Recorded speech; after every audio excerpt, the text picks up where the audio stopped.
সব দল সব মতের দেশপ্রবিক শক্তি যদি একত্রিত না হয়, সংহত না হয়, তাহলে পরে বিপদ আছে। আপনারা শুনলেন ডোমেস্টিক এনিমি এবং এক্সটার্নাল এনিমি। ডোমেস্টিক এনিমিরা কালকে যে হত্যাকাণ্ড ঘটিয়েছে সেটাকে এই সরকারকে ব্যর্থ করে দেওয়ার জন্য, আমাদের বিজয়কে ব্যর্থ করে দেওয়ার জন্য তারা এটা করেছে। ভারত তার হস্তক্ষেপের জন্য অজুহাত খুঁজবে।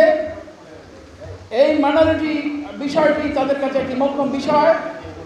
শেখ হাসিনা যদি পালিয়ে না যেয়ে যদি এখানে থাকতো, তাহলে পরে শেখ হাসিনা একটি লেজিটিমেট প্রাইম মিনিস্টার, তাকে রক্ষার জন্য তারা হস্তক্ষেপ করতে পারত। এই ধরনের গুজব বা এই ধরনের কথাবার্তা আমরা শুনেছি। স্বাধীনতা অর্জন করা কঠিন, স্বাধীনতা রক্ষা করা, স্বাধীনতাকে সংহত করা তার চেয়েও আরও কঠিন। এই কথাটি বারবার এখানে উচ্চারিত হয়েছে। একই কথা আমি বলবো যে আমাদের যে বিজয় অর্জিত হয়েছে সে বিজয়কে সংহত করার জন্য আমাদের দুটো কাজ করা দরকার। প্রথমত জাতীয় ঐক্য নিশ্চিত করা দরকার, জাতীয় ঐক্য নিশ্চিত করা দরকার, জাতীয় ঐক্য নিশ্চিত করা দরকার। আমরা শহীদ জিয়াউর রহমানের যে মানবিক বাংলাদেশের কথা বলি, আপনাদের যদি খেয়াল থাকে তাহলে পরে আপনারা দেখতে পাবেন যে শেখ সাহেবের বিভক্ত বাংলাদেশের কে জিয়াউর রহমান একটি সমঝোতার বাংলাদেশে, একটি ন্যাশনাল কনসেনসাস এর বাংলাদেশে রূপান্তরিত করেছিলেন। জাতীয় ঐক্য অর্জিত হয়েছিল। এই সময় জাতীয় ঐক্য যদি অর্জিত না হয়, এই সময় জাতীয় লাল নীল সবুজ লেফট রাইট সব দল সব মতের দেশপ্রবিক শক্তি যদি একত্রিত না হয়, সংহত না হয়, তাহলে পরে বিপদ আছে। আপনারা শুনলেন ডোমেস্টিক এনিমি এবং এক্সটার্নাল এনিমি।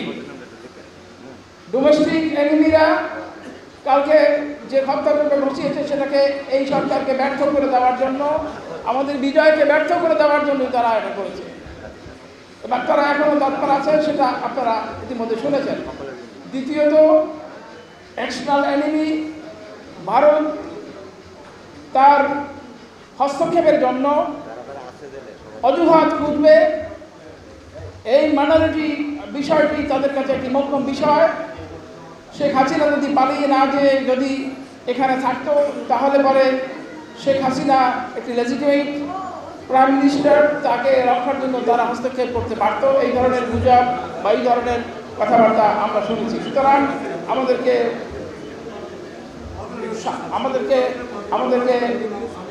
অত্যন্ত সতর্ক থাকতে হবে।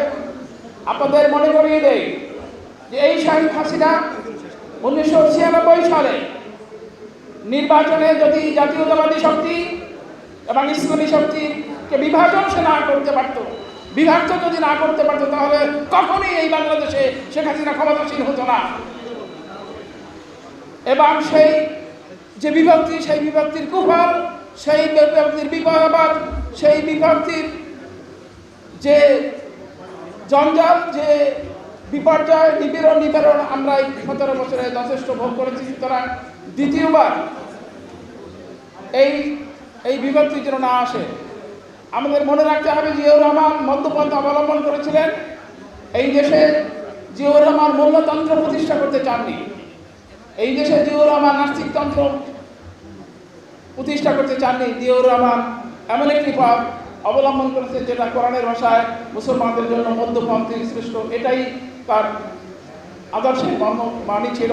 সুতরাং কোনো ক্ষেত্রেই কোনোভাবেই চরম পথ অবলম্বন করা যাবে না। যেটা বারবার করে বলা হচ্ছে যে আইন নিজের হাতে তুলে নেওয়া, যত শত্রুই হোক না কেন, এবং শান্তি শৃঙ্খলার মাধ্যমে আমাদেরকে অগ্রসর হতে হবে। আরেকটি বিষয়, একজন রাষ্ট্রবিজ্ঞানের ছাত্র হিসেবে আপনাদের মনে করেই দেই যে তত্ত্বাবধায়ক সরকার বিষয়টি অত্যন্ত জরুরি। তত্ত্বাবধায়ক সরকারটি অত্যন্ত জরুরি। যারা সংশ্লিষ্ট বিচারক আছেন যারা সংবিধান বিশেষজ্ঞ আছেন, যারা আইনজীবী আছেন, তারা ইতিমধ্যে রায় দিয়েছেন, ইতিমধ্যে কনক্লুশন দিয়েছেন যে এখনো বাংলাদেশের সংবিধানে এটি সংযোজন করা সম্ভব। সেটি দুটো পন্থা হতে পারে, একটি আইনানুগ পন্থা পার্লামেন্টের মাধ্যমে হতে পারে, অথবা যদি কোর্টে কোনো বিচারক, কোনো আইনজীবী, কোনো নাগরিক যদি রিড করে যে তত্ত্বাবধায়ক সরকার বিষয়টি এখনো সংবিধানে আছে, সেটি পুনর্বহাল হতে পারে। তত্ত্বাবধায়ক সরকার ব্যতীত এই জাতির ভবিষ্যৎ অন্ধকার। একটি কনসেনসাসের মাধ্যমে তত্ত্বাবধায়ক সরকার, এই অস্থায়ী সরকারের, ইন্টারিম সরকারের মাধ্যমেই এটি অর্জন করতে হবে। এবং সে বিষয়ে সবাইকে আলেম ওলামা, লেফট রাইট, যারা বামপন্থী নেতা আছেন, ডানপন্থী নেতা আছেন, সকলকে একাত্র করে বিএনপিকে জিয়াউর রহমানের আদর্শ যদি অনুসরণ করে, তাহলে পরে আমরা একটি উত্তম পথে যাব এবং একটি উত্তম জাতি অর্জন করতে পারবো। আল্লাহ আমাদেরকে তৌফিক দিন। আজকে এই বিজয়ের দিনে আপনাদেরকে শুভেচ্ছা। তবে আমি শুরুতেই স্মরণ করতে চাই বীর সেনানী সাইদ, মুগ্ধ, আয়াজ সহ আমাদের এই যে হাজারো সন্তানরা তাদের রক্তের বিনিময়ে আজকের দেশটাকে দ্বিতীয়বারের মতো স্বাধীন করছে।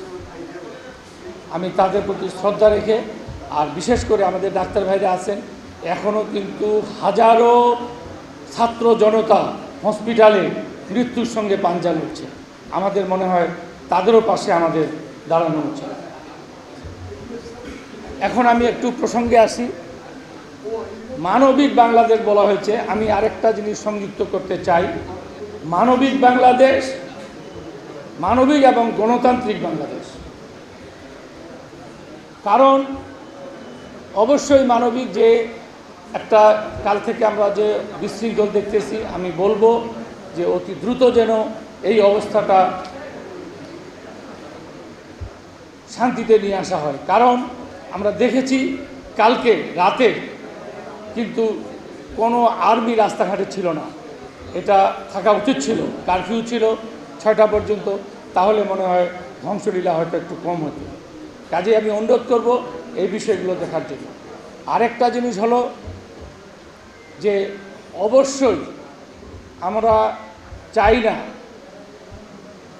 আমাদের এক সমন্বয়ক খুব ভালো বলছেন নাহিদ, যে আমরা সেনা শাসন দেখতে চাই না, এমনকি আমরা প্রেসিডেন্টের অধীনেও কোনো শাসন দেখতে চাই না। আমরা একটি সুন্দর স্বল্প সময়ের মধ্যে আমরা একটি নির্বাচিত সরকারের দেশে দেখতে চাই। কাজেই বন্ধুগণ, আমরা একটা জিনিস ভুলে যেন না যাই, এটা কিন্তু এককভাবে বিএনপির কোনো আন্দোলনের সার্থকতা নয়। এটা একটু আগে আমার বক্তা বলে গেছেন, এটি সত্যিকার অর্থে একটি ছাত্র জনতার গণ অভ্যুত্থান। কাজেই আমরা যেন তাদের স্বপ্নকে বাস্তবায়ন করতে পারি। আমরা তো কিছুটা ফলপ্রসূ হয়েছি। একটা জিনিস ভালো লেগেছে, কালকে বলা হয়েছে সকল দলের সম্মতিতে, সর্বসম্মতিতে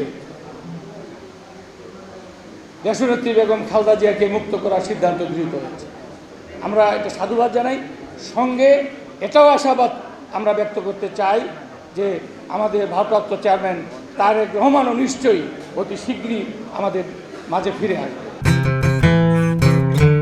1 জানুয়ারি 2024 চেঞ্জ টিভি পা রেখেছে সুরভিত 6 বছরে। সবার প্রতি নিরন্তর শুভেচ্ছা। চেঞ্জ টিভি প্রতিষ্ঠা বার্ষিকীতে আমরা এদেরকে ধন্যবাদ জানাই। চেঞ্জ টিভিকে উত্তরোত্তর সাফল্য কামনা করি।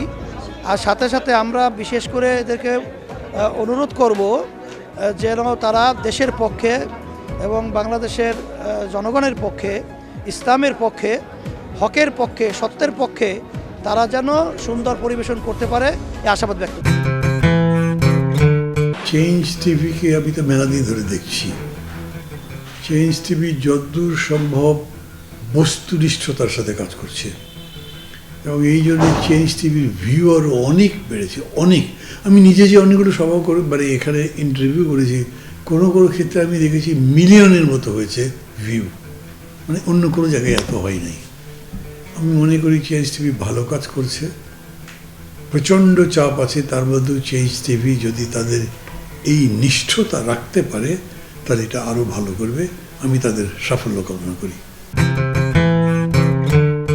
1 জানুয়ারি জনপ্রিয় যে online television, online media change টিভির 5 বছর পূর্তি হবে। চেঞ্জ টিভির সাথে আমার অনেক দীর্ঘ এবং পুরনো সম্পর্ক, প্রায় বলতে পারেন ঘরের সম্পর্ক।